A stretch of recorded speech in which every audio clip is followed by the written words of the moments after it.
నేను ముందు పెట్టిన వీడియోలో ఒకటైతే షార్ట్ వీడియోనైతే అప్లోడ్ చేసిన కదా, ఈ వర్క్ బ్లౌజ్ వచ్చినప్పుడు నెక్ దగ్గర నేను చేసిన మిస్టేక్స్ నాకు అనుభవంతో వచ్చిన ఆలోచన మీకు షేర్ చేద్దామని చెప్పాను. నేను షేర్ చేసినాను కదా, అయితే నాకు తెలిసిన వాళ్ళు అయితే కాల్ చేసిండ్రండి.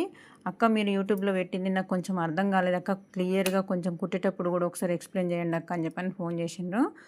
వాళ్ళ గురించి అని చెప్పి మళ్ళీ ఇంకెవరికైనా అర్థం కాని వాళ్ళకు కూడా యూజ్ అవుతుందని చెప్పేసి వీడియో షేర్ చేస్తున్నానండి. చూడండి, ఇప్పుడు నార్మల్గానైతే మనం వర్క్ బ్లౌజ్ వచ్చినప్పుడు ఇలానైతే కట్ చేసుకుంటాం కదా.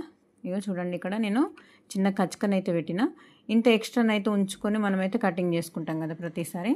ఇలా ఎక్స్ట్రా కొంచెమే పెట్టుకుంటాం కదా, ఒక 1/2 ఇంచో 3/4 ఇంచో ఇట్లా మార్కింగ్ చేసేస్తే మనం కట్ చేసుకుంటాం కదా. అయితే ఇప్పుడు నెక్ అనేది చాలా విడుతులు వచ్చింది, అంటే గ్యాప్ ఎక్కువ వచ్చింది. ఈ ఎక్స్ట్రా క్లాత్ అనేది మనం అడ్జస్ట్ చేయాలి.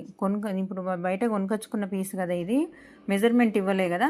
అటువంటి బ్లౌజ్లకి చూడండి, ఇప్పుడు నెక్ అయితే ఎక్కువ వచ్చినప్పుడు మనం ఇక్కడ స్టిచ్ వేసి చూస్తుండ్రా, ఇక్కడ ఇంత స్టిచ్ వేస్తే పర్ఫెక్ట్గా వస్తుందండి నెక్ ప్రాపర్టీ దగ్గర.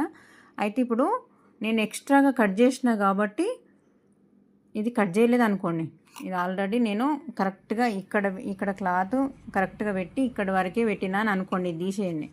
నేను ఫస్ట్ అంతకు ముందు నేను మిస్టేక్ చేసిన, అంటే ఇప్పుడు కాదండి 10 ఇయర్స్ బ్యాక్ అసలు తెలియకుండా ఇలా చేసేదాన్ని. తర్వాత మళ్ళీ జాయింట్లు వచ్చేటి చూడండి. ఇప్పుడు అది కట్ చేసిన అనుకోండి, ఇట్లా ఈ కుట్టు వేసిన తర్వాత అయితే ఇట్లా వస్తుంది కదా.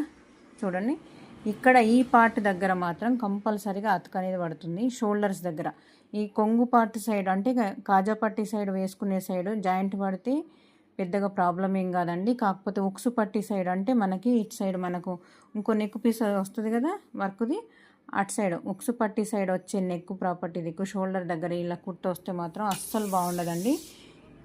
ఇది మీకు క్లియర్ అయిందని అనుకుంటున్నా. వీడియో నచ్చితే లైక్ చేయండి. మరిన్ని వీడియోస్ కోసం మన ఛానల్ని సబ్స్క్రైబ్ చేసుకోండి. ఇట్లాంటి మిస్టేక్స్ చేయకుండా మీరు స్టిచ్ చేసుకుంటారని చెప్పేసి వీడియోనైతే షేర్ చేస్తున్నానండి. ఓకే అండి, థ్యాంక్ యూ మరి.